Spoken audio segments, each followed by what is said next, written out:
After this, she completed postdoc work at the University of California, San Francisco, and joined the faculty at the University of Chicago, where she began their neuroscience program, as well as was awarded the Sequential Award for Excellence in Undergraduate Teaching.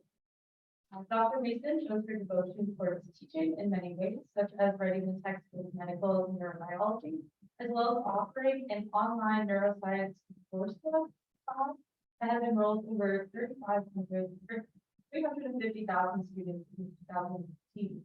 In her career, Dr. Mason has been awarded many prestigious grants and honors, including the Chicago Society for Neuroscience Career Achievement Award, the Curzon Favorite Faculty Award 3 different times, as well as the Radcliffe College Grant for Women. Dr. Mason has devoted 2 decades of work towards researching the cellular mechanisms of pain modulation, and now focuses on uncovering the neurobiology and healthy facts. So please assist me in giving a warm welcome to Dr. Peggy Mason. Thank you so much.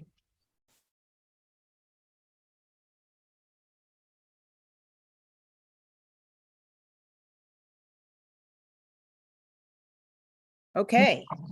Oh, wonderful. I get to see the audience. Yay. Okay, so yeah, I'm going to tell you about our work over the last almost 15 years on helping in how rats help each other and what that can tell us about what motivates us perhaps to help each other.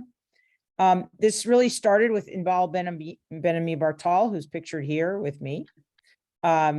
And it was her idea. She actually was a student in psychology and she was studying humans and she was kind of sick of the humans. And so she came over and said, I really want to look at the biological basis of empathy. And to do that, we decided to see whether rats would help each other. So what I'm going to tell you before I tell you this is that rats help because it feels good to them, similarly to how it feels good to us. To give is to get. That rat helping instantiates whatever social bias exists in the social structure, and that rats are heavily influenced by other rats. So they seed their own evaluation of their actions to their perception of others' evaluations of their actions. And so those are the 3 stories I will tell you. Let's start with helping exists. So when we started this in late 2007, what we knew was that emotional contagion happens. And what that means is the easiest and in fact, in my opinion, the best example of this is imagine that one rat has gone into some environment where it's shocked. And it's a particular environment. It has some bumps on the floor and it has some pattern on the wall. It might have some tone that is played, and every time it's in that environment it gets shocked. And now let's say you just put that rat in that same environment, it will freeze, which is its typical reaction to the shock. So it's going to freeze even if it doesn't get a shock. So now let's imagine that we put 2 animals, one who's been conditioned in that chamber with shock and one who has never been conditioned in that chamber, and perhaps has been conditioned in that chamber as a innocuous place. So the observer rat that's never been conditioned with shock will look and see that the shocked rat is freezing and it will freeze too. So that's emotional contagion. There is no reason for this rat to freeze, but it sees this other one and it says, oh, well, if they're scared, maybe I should be scared. And so what Inbal wanted to do is to see, well, great, that happens, but that's an internal experience and it doesn't actually accomplish anything. So can we take this motivation out and take it for a test drive? Can we do something with it? Can it motivate action? And to answer that question, we had to give the rats a rat-sized problem. And so when you do this kind of thing, you actually have to think as though you're a rat. So that was the trick involved. And it's not a huge trick, but that's the challenge. And so what we ended up doing was making a chamber that's an arena that's about 1.5 feet cubed. And in the center of that arena is this acrylic, this transparent acrylic, what we call a restrainer. It's a tube, and it has lots of holes in it so that the two rats can whisk at each other. They can contact each other through the vibrissae. And the trick here is that this door can only be opened from the outside. You see it's double paneled. So this inner panel goes all the way down, the outer panel stops halfway. So this outside rat, the free rat, can come right in here, put his snout right there and lift it up. And it's not, that sounds simple for a rat. It's not simple. And so they couldn't get it. And what we ended up having to do is to put this counterweight. We had to put a counterweight where it was not so heavy that it would just fall off with almost no force, but heavy enough that when they put in rat-sized forces, they could open it. And we eventually got that right. And so here is, so this is this is sped up by a lot. And this is the first day of testing. And what you'll notice is that the free rat goes into the center of the arena, which is really peculiar because rats don't like to go in the center of an arena, and has a lot of restrainer focused activity, and that is unusual. So already Inbal and I, when we saw that, we knew we had it, and then it was just a question of trying to get the rat to figure out how to open a door. And so this next clip is on day 5, and it's in real time, but it starts 25 minutes into the trial. And this rat has had 5 days of experience and has some idea that where the door is. And so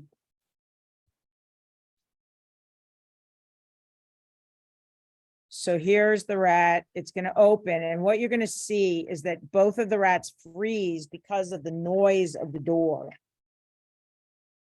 So the door is going to fall over.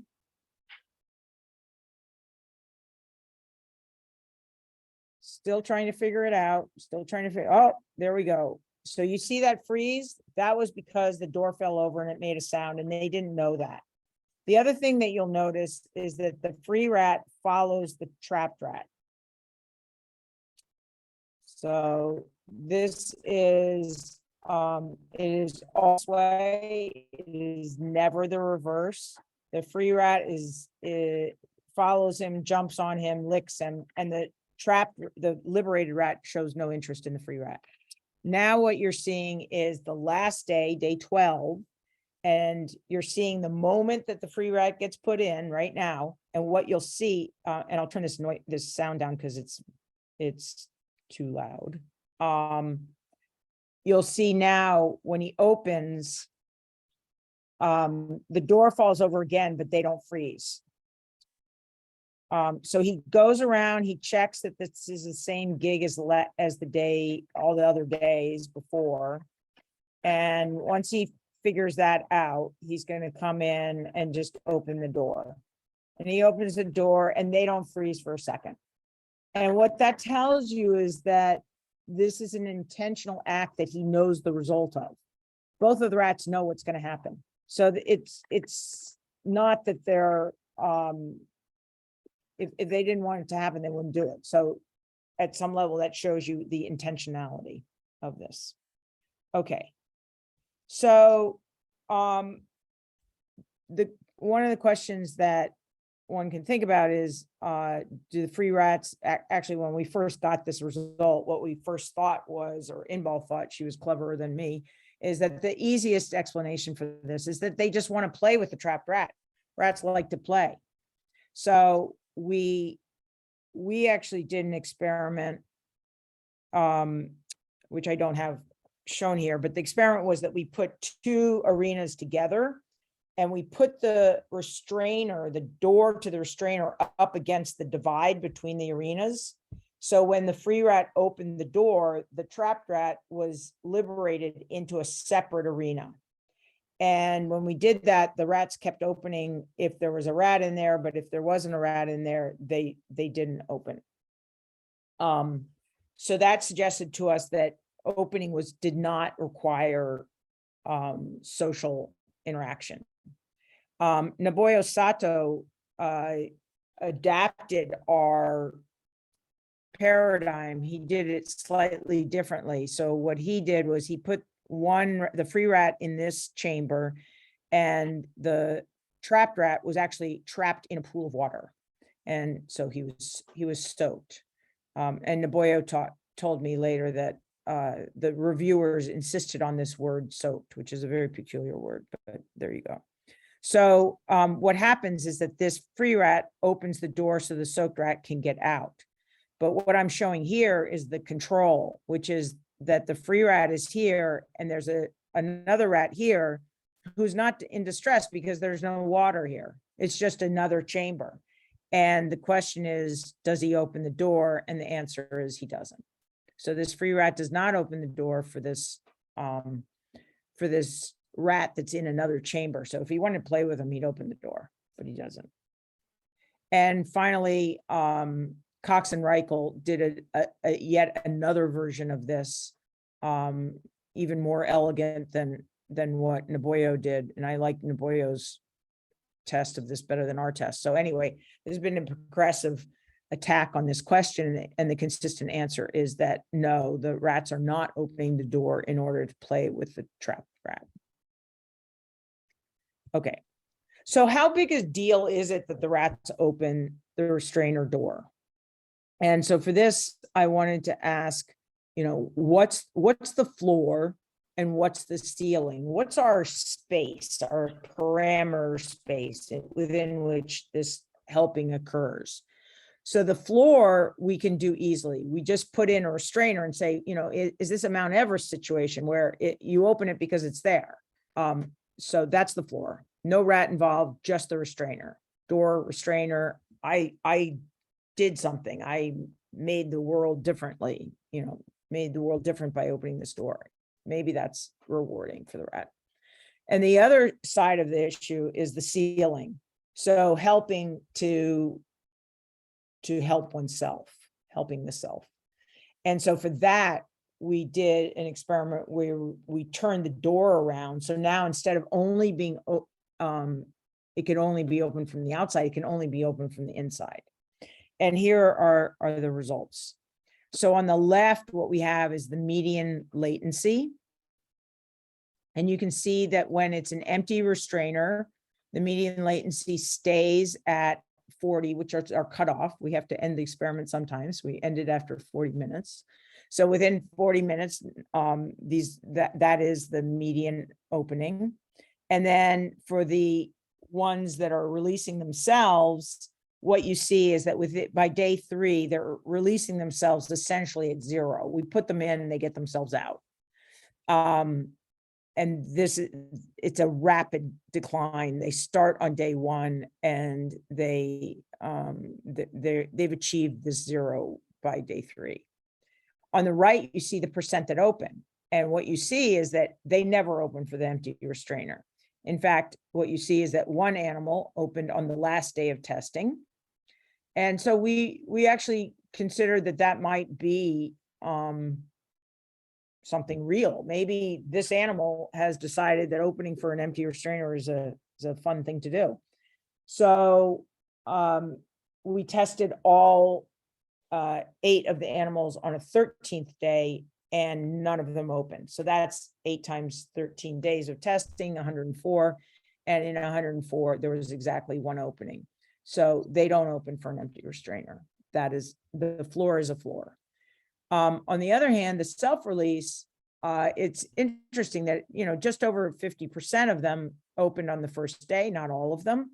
And that even by the time of 12 days of testing, there was 1 rat that was okay with being in the restrainer. So what that tells you is that this is a place they would rather not be, but it's not as though it's an extreme. It is not so horrible that they're all going to run out immediately. I haven't clamped on, stomped on their tail, so they're all running away. It's nothing like that. It's just, I'd prefer not to be here. Most of them would prefer not to be there. Okay, so now that we have a floor and a ceiling, where does helping sit? And so here is a cohort of 24 rats in the standard paradigm. And what you see is in the red that they don't open and then they open. This is again the median latency. And so it's not as though they're sticking around in here. Oh, maybe I'll open. I have sort of mixed motivations about opening. It's that they switch. They change from non-openers to openers, and that is a rapid switch. The first time they open, it's sort of a crapshoot what their latency is, but by the second time they open, it's very quick, and by the 12th day of testing, they're typically opening within the first minute. And here is the percent of animals that open, and you can see that it's closer to the opening for the self than it is to the empty restrainer. So they're opening for others. Is it exactly the same? But no, but only in quantity, only in the proportion of rats that do it. In the quality, the rats that are opening for others are doing it exactly the same as if they were opening for themselves. And one other, I'm going to show you two other ways to look at this. So here, what I've done is each rat is a row. Each day of testing is a column. If they open once and once only, they get yellow. Or if they open once, they get yellow. If they open twice in a row and so on, if they open 12 times in a row, they get red, and it's color coded in between yellow and red. No one in this cohort actually opened 12 times in a row, but the 11 times in a row is pretty close to red, or I cannot distinguish it from red. So what you see is that once they open once, they're incredibly likely to open a second time, and that likelihood is around 90%. Once they've opened twice, the likelihood that they open a third time is around 95, 90, 98. And by the time they've opened 3 times, it's basically it asymptotes to 100% of the time that they'll open the rest of the time. So what this tells you is that they're switching. They're doing one thing and then they switch. Okay, and then one other way to visualize this here is a group, I think this was a group of 16 rats. And this is on day 1. You can see most of them did not open. 3 of them did open. And then on day 6, much fewer of them didn't open. And those that opened by day 6 were typically opening at very short latency. And by day 12, they either didn't open or they opened at really short latency. And this is just a histogram of those latencies. So you can see they go from not opening to opening. Okay. So what's the big deal here? Well, the big deal here is that these are rats and we diverged from them 70 million years ago. So the conclusion, and this is the question that Inbal came in with, is that this helping in response to another's distress is a mammalian inheritance. It's not something you learn in Sunday school. It's not something you learn from your teacher or from your parents. It's something that you are born with. Okay. So when things, and it's favored, they do it, this reinforcement, this idea that once they do it again, tells you that it's reinforced, that it's a positive enough experience that they'll do it again. So when you have very positive experiences, you tend to make habits out of them. You make shortcuts. And so drug addiction is the classic example of this. You took cocaine or heroin once and it was like spectacular, and then you take it again, it's still pretty good. But by the 10th time, it really doesn't matter whether it makes you feel good or not, and oftentimes it doesn't. It's a habit. And the rapidity and the strength of the habit formation is dependent on how positive the experience is. So we wanted to look at the habit.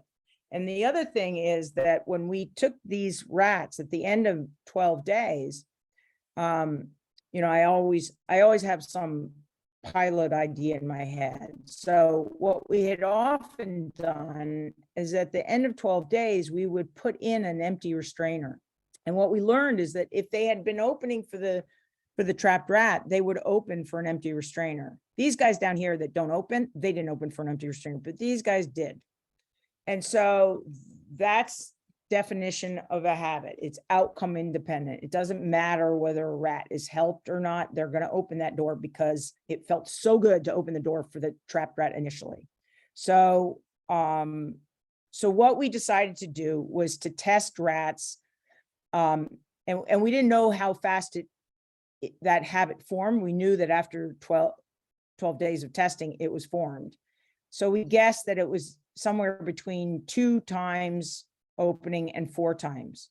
So we took 24 rats, and every time they reached 2 times opening in a row, we either tested them with an empty restrainer or we let them go to 4. And so we got, we have half and half. So these are the ones that open twice in a row. These are the ones that open 4 times in a row. Doesn't matter. Once we start testing them with an empty restrainer, they just keep on opening for that empty restrainer. So it's a very strong habit, and it forms within 2, maybe it forms within 1 for some. Okay, so again, how do you put that into context? Well, is that a big deal? It seems fast to me. I was a little surprised. Seems fast. But we wanted to compare it to something, to give it, put it in some context. So what we did was we did the same experiment, but instead of doing it with a trap rat, we did it with butterscotch chips, which I'm going to call chocolate chips, but they were actually butterscotch. So the chips, so what we did was we asked the rats to open twice in a row to access these butterscotch chips, and then we were going to test them with empty restrainer. And of the 8 rats that we tested, only 4 of them actually met this criteria of opening for the chips twice in a row. And here is a very illustrative illustrative rat, because he opened for the chips right away. So he opens for the chips on day 1, and he opens for the chips on day 2. So now we're going to test him with the empty. And we did test him with an empty for the next 10 days. That's the 12 days of testing. And he didn't open, not once. So now we can use this rat for a one-off experiment. What we did was we now tested him with a trapped rat, and lo and behold, he opens again. He already knew how to open from doing it for the chip, so he opens for the rat. That's not a surprise. And now what we would predict is he'll now open for the empty, and that is exactly what happened. And so what that tells you is that opening for the trapped rat is more habit forming than opening for, butterscotch chips, not chocolate. Okay, so to conclude that piece, what we found was that fewer rats are motivated to access chocolate than to open for trapped rat to begin with. So of the 24 rats that were tested with a trapped rat, 21 of them opened twice in a row at least. Of the 8 rats that were tested with chips, only 4 of them opened twice in a row. And then once of those that opened twice in a row, or at least twice in a row, how often did they open for a empty restrainer? And the answer is it was very close to 100% for those that had opened for a trapped rat, but it was around 60% for those that had opened for chips. So the lesson here is that helping is really reinforcing. It really does feel good. And I'm going to inject a little bit of a conclusion here, which is that you can imagine that it feels so good that it's possible that helping benefits the helper more than the one that is supposedly being helped. And I just want to point out that this type of thinking is not, it is present in this world. So this is a great article by Rebecca Tausig, who moves around in a wheelchair, and she drives. And so when she's getting in and out of her car, you can see that she's pretty strong in her upper body. And so she has this whole routine about getting her wheelchair in and out of the car. And this essay is about people's wanting to help her, but she doesn't actually want the help. So it's this idea that helping feels so good is a double-edged sword. It has this downside to people thinking that the help, that the action that they are doing is actually helpful to the recipient, when in fact it very well may not be. A more trivial example is my mother, who is 94. And for about 10 years now, when she gets out of a cab, people will sort of run over to help her, to give her a hand. And, I wish she was a little kinder about this, but she's pretty rude about it. And she says, no, don't help me, go away. She sees it as a sign that they're seeing her as old, which she is, but okay, whatever. This is her thing. She doesn't like it. So that is a real problem with helping, feeling so good. Okay, so I'm going to switch gears to the second piece of this, which is how rats behave to stranger rats. And so everything that we had done initially was with cage mates. These are two rats that live together. Whether they like each other or not, who knows, but they live together. They know each other. So we asked whether they would help other rats that they'd never met.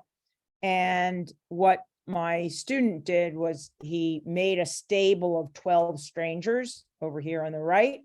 And he had these, we use these Sprague Dawley albino rats. And so each one of these rats is tested with each one of these strangers on a different day. So on day 1, it gets this one, day 2, day 3, etc. And the upshot of that experiment was that there's no difference. They will help their cage mate. That was our original finding. Will they help a stranger? And the answer is yes. Even though they're not familiar with the individual, they're familiar with this type of rat.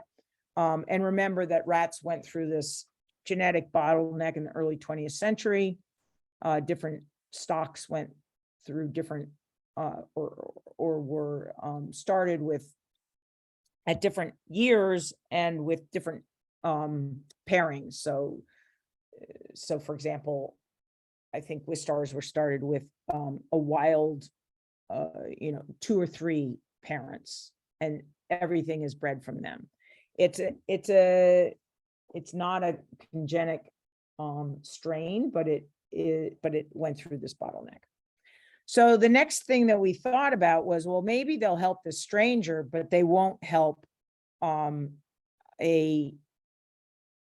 animal of a different stock. So what we did was we thought, well, let's take a different stock, and what we chose was the Long Evans rat, the black caped rat. And so what we initially did this the experiment with 2 conditions. Either an albino rat lived with a black caped rat, or an albino rat lived with an albino rat and had never seen a black caped rat. Okay, so what are the results? That in fact, they do help the cage mate. So they live with this black caped rat, and they're familiar with that stock, and they're familiar with the actual individual, and they help. But if it's a stranger where they're not familiar with either the stock or the individual, they don't help. And so you might think, well, I left out one of the possibilities, and I did. And which is to say, what about if they're familiar with the stock and not with the individual? And we should have included that, but we were actually led to include that by this serendipitous mishap. And I think I have time to include this short story, which I think is illustrative. And I include it for you as students, just to realize that not all science is planned. And that, you can get this we got an incredible, we opened up this incredible world by this weird mishap that we took advantage of. So take advantage of things, weird things that you see. They might be interesting. So here's what happened. We had, as I told you, we had these animals where an albino rat was living with a black cape rat. This is the cage mate the foreign cage mate condition. And this black cape rat got sick, and we took it, we told the vets, this rat is sick. Can you do something? So they're rehydrating this rat. We're taking the rat to the hospital essentially, and doing all sorts of stuff for this rat. But the next, and we did it all day and into the night. And then the next morning we come in and it's dead. And it's in the middle of the cage. It's cold. It's lying there cold. And this albino rat was curled up next to the cold dead rat. So we took away the dead rat. And then we thought, well, a solo rat, a solo mammal for that matter, is a crazy mammal, a crazy individual. Mammals can't really be alone unless they're minks. And so we found another stray dolly to pair him with. And then what we said, well, let's just do a one-off experiment with this guy. And we called him Odd Guy because he was the only guy with his history. And what we did was we tested him with the black cape rat strangers. And lo and behold, he opened spectacularly well. So we thought, oh, you don't have to know the rat, you just have to know the type of rat. And then we repeated this in a controlled way with a group of 12 rats. And lo and behold, that is the answer. So if they're familiar with the black cape rat, they're familiar with the stock, but they don't know the individual, they'll help. Okay. So that basically says we can form this animal's environment however we want. And however we form it, that's going to dictate who they'll help. So if that is the case, is there any role for helping, or is there any role for genetics? So we did what we call the Mowgli experiment, where we got all these time pregnant rats, and on the day of their birth, on P0, we took a male albino pup, and that's a trick to sex animals on P0. So we took a male albino pup and put him into this black cape rat litter. And I have to say that these black cape rat moms are amazing. They just don't care. They just take that rat right on in, and the litter mates don't care. Everybody's a happy family. And these rats grew up fine, absolutely fine. When it came time to wean them, we placed each of these albino pups with a black caped litter mate of the same sex. Okay. So then what happens? Then what we're going to do is we're going to let them grow up. And these are albino rats that have never seen another albino rat. They've lived in a black caped rat world. That's their entire world. So when they're grown up, we're going to ask, well, will you open the door for a black cape rat? Will you open the door for black cape rat who's trapped? And of course, the answer is going to be yes, because they've lived with them all their lives. But the real question is, will they open for the albino rat, a rat of which they are one, but who they've never seen another one? And so here's the answer. So here's a rat who was raised with black cape rat.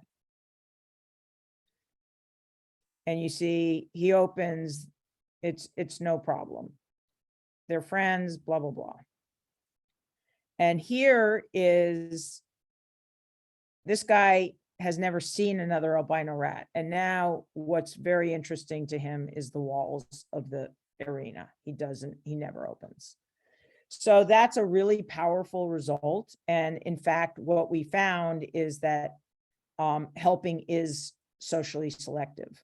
So if they are tested with an animal from an unfamiliar stock or strain in more common parlance, common but incorrect, they don't help. But if they're tested with a rat from a stock that they're familiar with, they do help. Okay. So, and what the lesson from that is that, you know, helping feels good, but it actually really instantiates social bias. So if you have a social bias, that will play out in who an individual helps. And that's true in rats, and I suspect it's true in humans. Okay, so the third story that I'm going to tell you is the bystander effect. And so this is an effect that was popularized in the late 60s by Bibliotani and John Darley. And they were inspired by two stories of crime, one of which is well known to this day.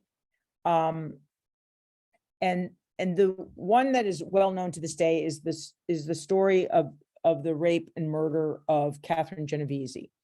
And unfortunately, the story is completely apocryphal. It's wrong. It doesn't matter because, I mean, it does matter for Catherine Genovese's memory.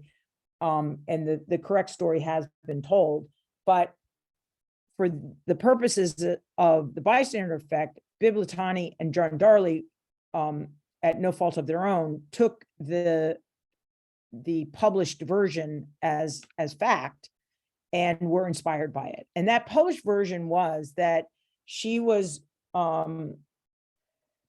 essentially tortured over the course of 3 or 4 hours in Kew Gardens in Queens. So this is an area that has a lot of people, and that all these people did nothing. They all watched it and they heard it and did nothing. Now, I want to assure you that's 100% not true.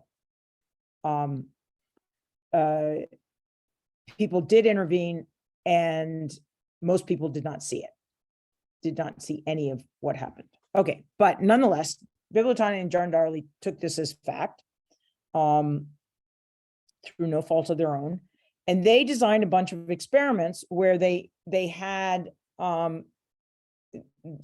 the question, is an individual more likely to help when they're alone than when they're in a group? And the way they did this experiment, it can be exemplified with one of the conditions, which it's a simple one, and I like it a lot. It's very illustrative. So what they did was they bring these college students, they're in New York, and they say, we really like to understand how you're acclimating to college life. So can you fill out this questionnaire? So they come in, they are filling out this questionnaire. And as they're doing that, some smoke comes in to the room. There's a vent up at the top of the room, and some smoke comes in. Now, of these students that were tested alone, 85% of them put down their pencil, got up, opened the door, left the room, and went to find somebody to tell them that there was smoke coming in the room.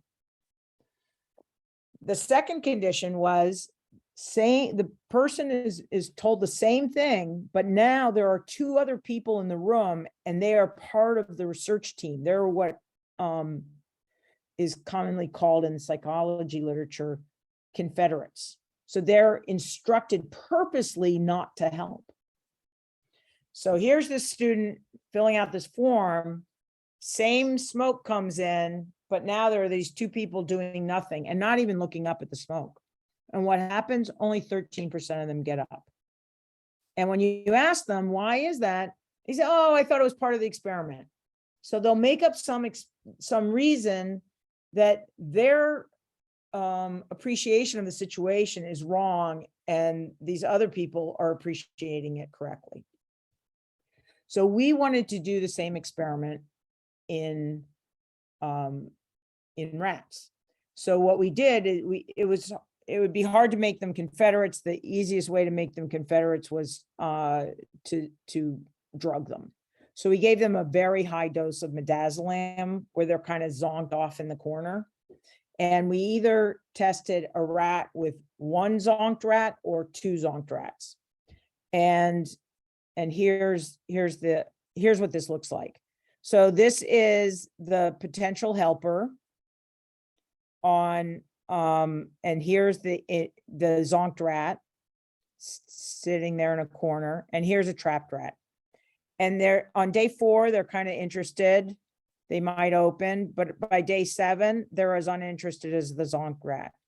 And when they're tested with 2 of these Confederate rats, the same thing happens. So here's day 2, some interest in the restrainer, but by day, whatever this is, day 12, there's very quickly that interest disappears. And so here are the results.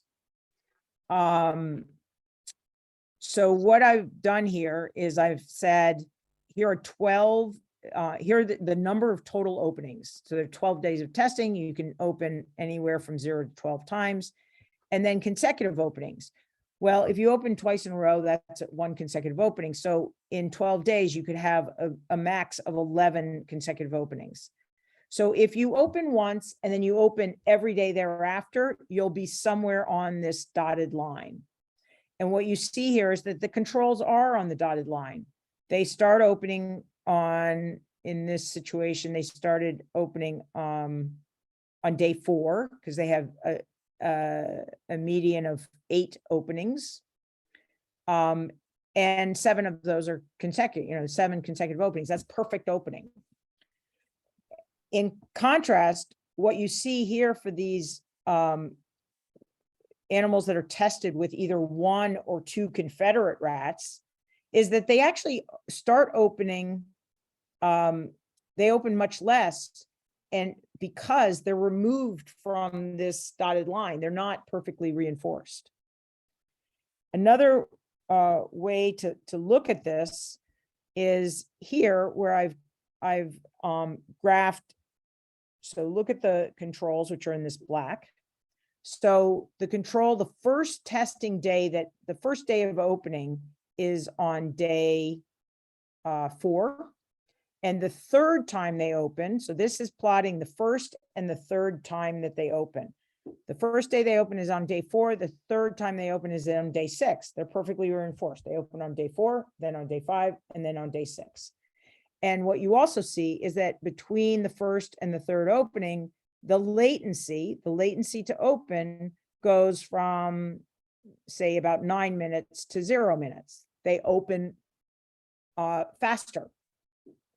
But if they're tested with Confederates, the interesting thing is that they actually they start to open a little bit earlier, particularly if they're tested with 2 Confederates. But the third opening is not at all reinforced. It happens way later, if it happens at all. So if they never opened a third time, most of them didn't, then they got a 13 as their day of third opening. And so you can see most of them did this. And when they did open, if they did, it was at a much longer latency. So this is reinforcing. if they're tested alone, but if they're tested with these confederates, it's completely not reinforcing. So now what we wondered, we thought we'd sort of marry this with the previous result and say, well, can anyone be a confederate that you're going to take information from? What about a black Cape rat confederate? Will you take that information and not open? And so the way we constructed this was we had a Long Evans rat, very dark, so it's a little hard to see, but there's the Long Evans rat. He's now drugged, so he's not going to open. We have this albino rat opening for an albino rat. And the only difference, we had two groups, and the only difference was whether this potential helper had lived with a black Cape rat or not. So was he familiar with it or not? And this is what we saw. If the animal is unfamiliar with black Cape rats, they open essentially the same as controls. So here's the control again. They open typically on day 4 and then every day thereafter. These guys open a little bit later, but they're very well reinforced and very much in the mix with these controls. On the other hand, if the albino rat has lived with a black Cape rat, now they take that black Cape rat's confederate information to heart and they don't open at all. So, and these were spectacularly bad openers. So essentially, these animals who are behaving like controls, they're behaving like controls because when they see this black Cape rat, they basically see it as a stone. It's not a rat. They take no rat confederate information from it. They treat it as a stone. Okay. So, so what this tells you is that rats in a group don't help if others are not helping. And they're not helping essentially because they're not getting reinforced. They start helping, they try it out, but the zonked rat has absolutely no reaction and they apparently do not like that. So they are essentially seeding their own evaluation of what they did. If they were alone, they'd say, oh, great, I did this. I'm terrific. I like this. But now they've given up that evaluation and they're preferring the Confederate rats evaluation that, you know, what you just did is a zero deal to me. I do not care. Okay, so well, what would happen if we weren't so contrived about this? I mean, these psychology experiments are contrived, right? You're testing this person or this individual with others who specifically don't help. What if everyone is able to help? And so we tested that as well. And so we either had 2 potential helpers or 3 potential helpers. This is a lot of rats. And when they're not drugged, it's a lot of rat energy.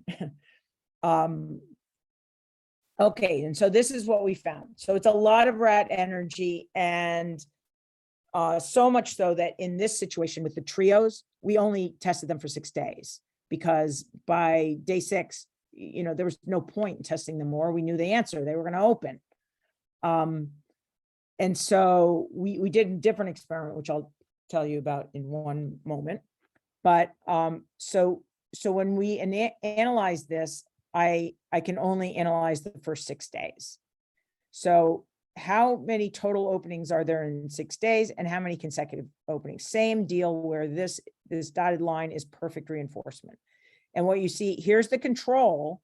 They have in the first 6 days, they have 2.5 openings. So they're opening for the first time on day 2 or 3. Or I'm sorry, on day 4 or 5. But these animals where it's a duo or a trio, what you see is that they're farther up on this line, which just means that their first opening is earlier and they are still perfectly reinforced, just as the controls are. So, so this is what this looks like, the first and the third opening. Here's the control. Here's the first opening for the control. goes down to 0. Here's the first opening for the pairs, goes down. Here's the first opening for the trios, goes down in latency.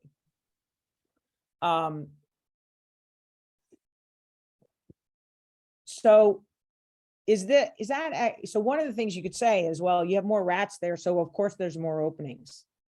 So what we did was we took 48 control rats that we had from contemporaneous experiments, and we, in silico, we repaired them into every possible group of 3, which was a large number, but a doable number.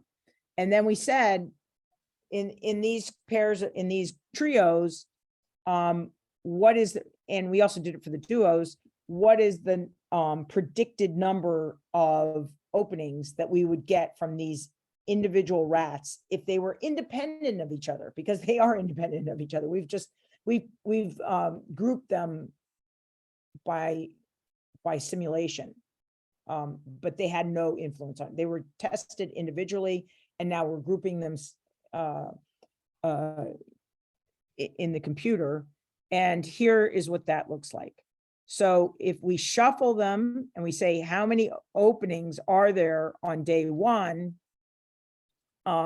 We get this answer, and this is the observed answer. So here's the shuffles for the trios, and here's the percent openings, or the number of rats that opened on day 1, on day 2, and day 3. And what you can see here is that the entire effect is a day 1 effect. More of the rats open on day 1. That's how they're influencing each other. They are not acting independently. That if they acted independently, this would be the proportion of animals that opened on day 1. Okay. So what we have here is this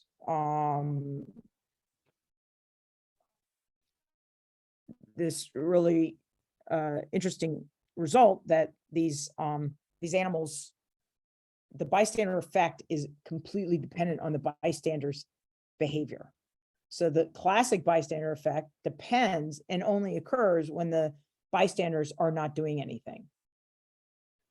So we looked at this, actually, let me just go to here. And so is this something that we see in humans? And the answer is yes. And but it hasn't been studied so much in psychology recently, a little bit, but there's a rich literature in sociology. And the person to point out here is a man named, I think his first name is Enrico Quarantelli. He's from Ohio State.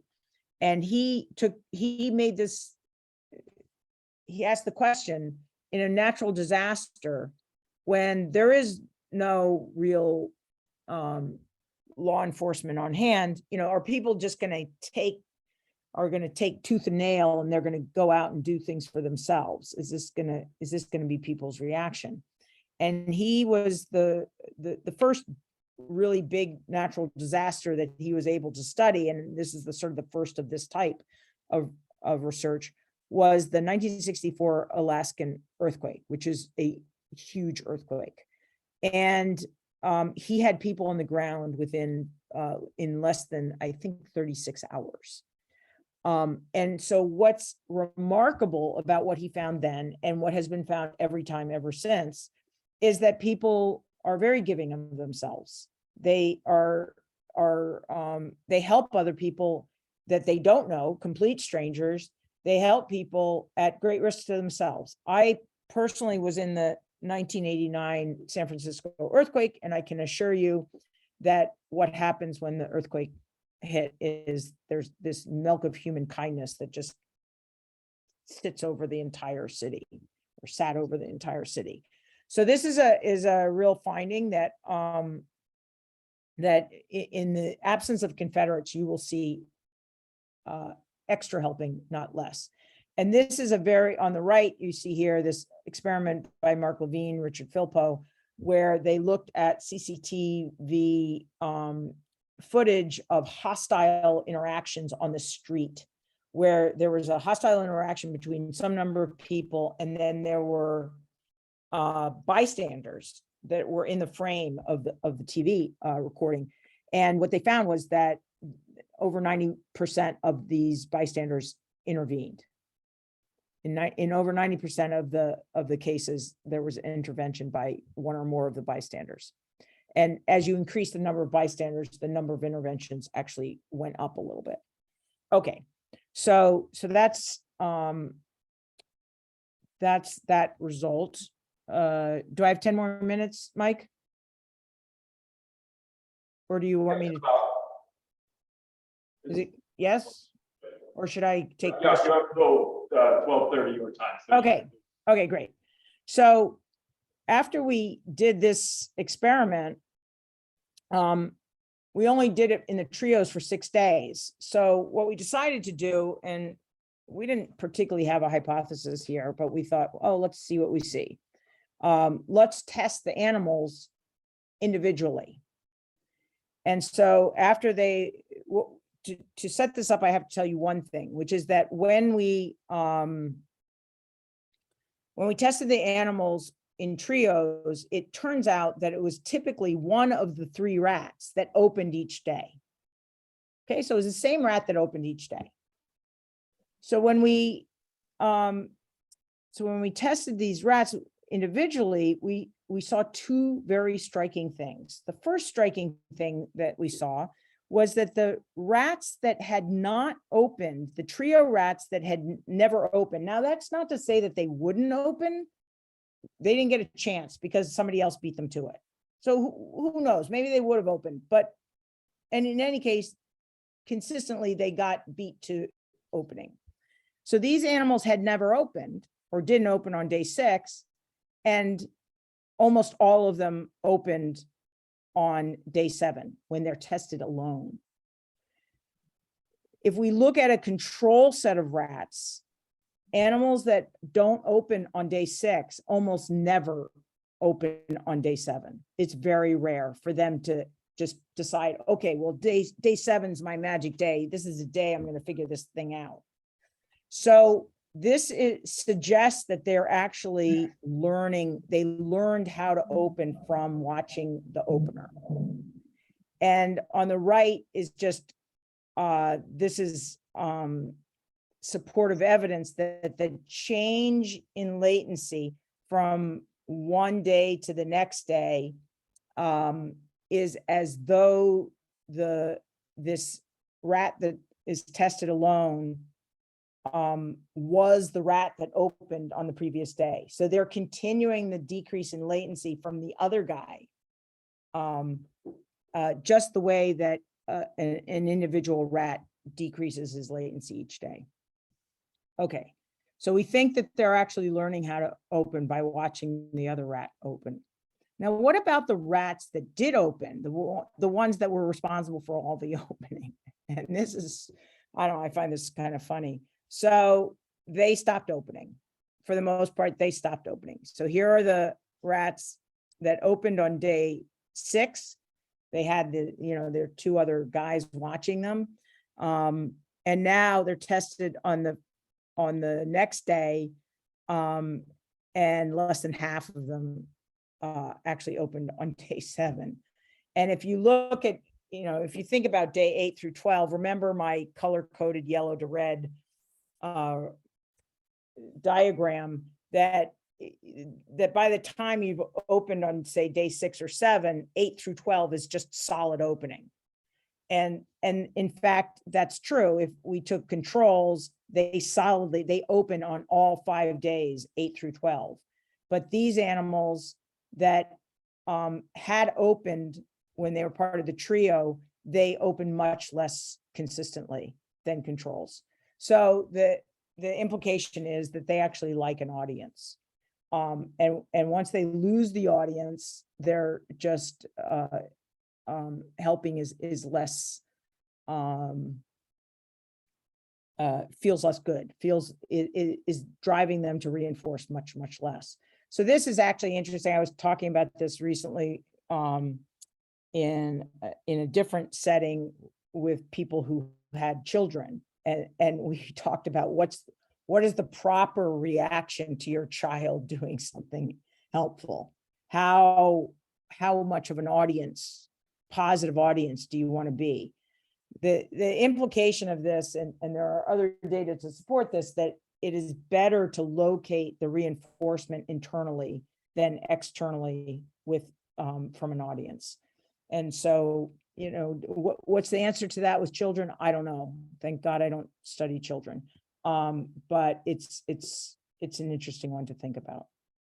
Okay, so so finally, I want to end by challenging you to think of the good and the bad. What I've described to you are some good aspects to helping. I mean, in these experiments, the little trapped rat gets out. That's fabulous. But there are bad sides to it. So one is that it instantiates social bias, and that's certainly true in the human condition as well. And we can talk about that a little bit more in the answer, question and answer period.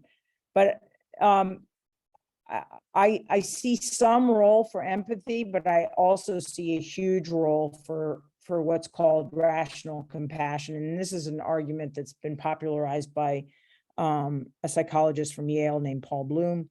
And he has very apt complaints against empathy, which dovetail with what we see in the rats, this bias that it instantiates, also that it's innumerate. You're more likely to help one individual who is, for whatever reason, arousing your empathy than you are to help millions who have as dire or more dire problems that they face. And on the other hand, empathy is something, one of the things that I think Paul Bloom misses is that it's not exactly a choice. You have empathy whether you like it or not, unless you're a sociopath, and I have no information on that. But the rats have it, so it stands to reason this is a mammalian building block. And so you can choose to use it. And here's a situation where arguably it's being used well. This was a kid who fell into a sinkhole in the Indiana dunes.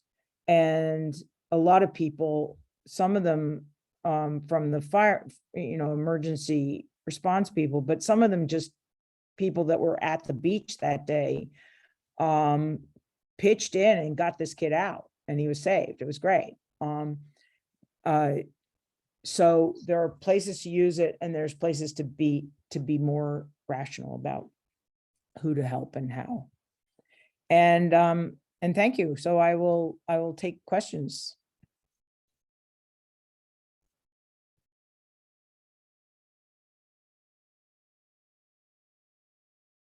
So I could either pass the microphone around, or just you can say questions and I can shout them into the microphone here. Maybe that'll work better.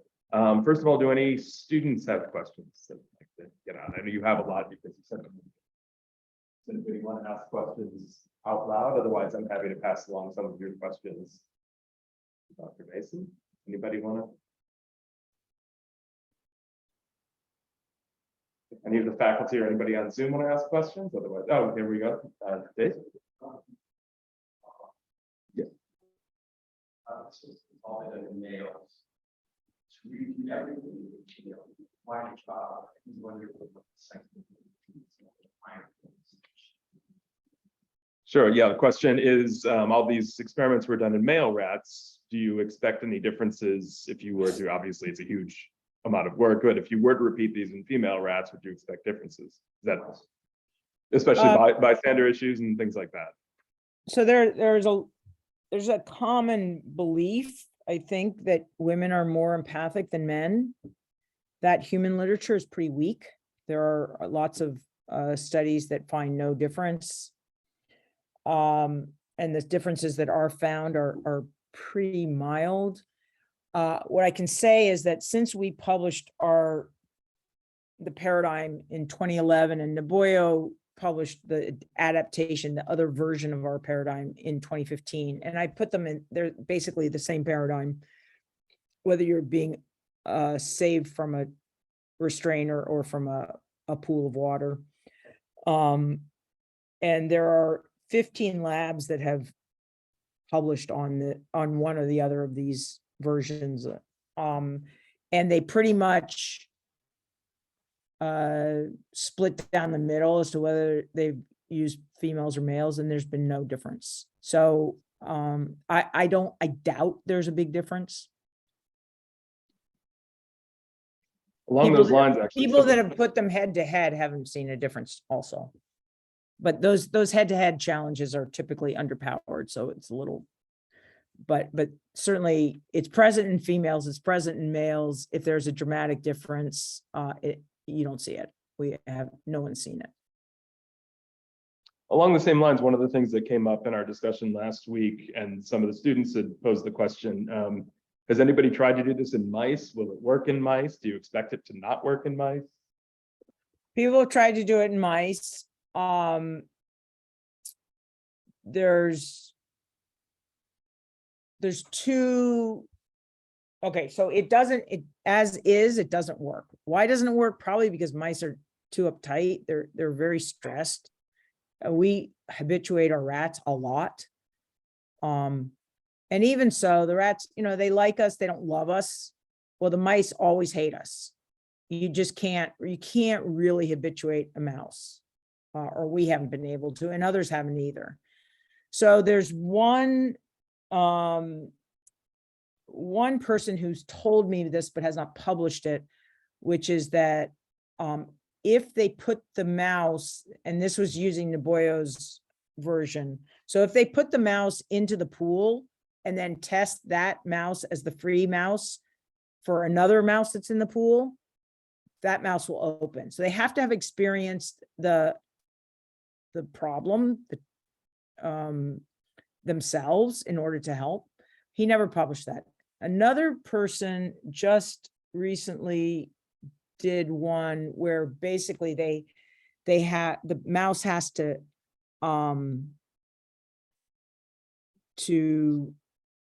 eat away at a plug to get another mouse out, and that worked. It's a one solo report, so there haven't been a ton of controls on that, but that looks promising. Is there a question on Zoom, maybe? I see a camera on at least. Yeah. Oh, sorry.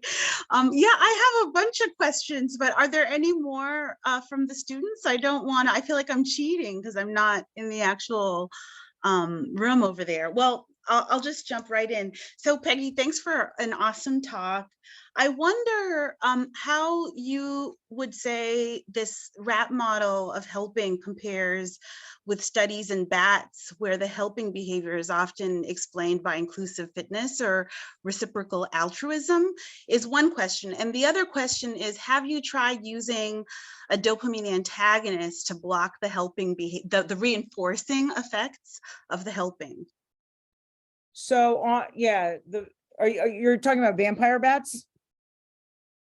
Yes, where Yeah, so bats help bats that will Yeah. regurgitate a blood meal when Yeah. there's a food shortage. So we have no reciprocity here. I can tell you that it's really interesting because we're doing experiments right now with robot rats. And Lale Quinn and Andrea Chiba from UCSD had these robot rats, and they did a little bit of a confused experiment where they had these robot rats that they moved in a biological fashion, and then robot rats that moved just back and forth in a insane fashion, not biological.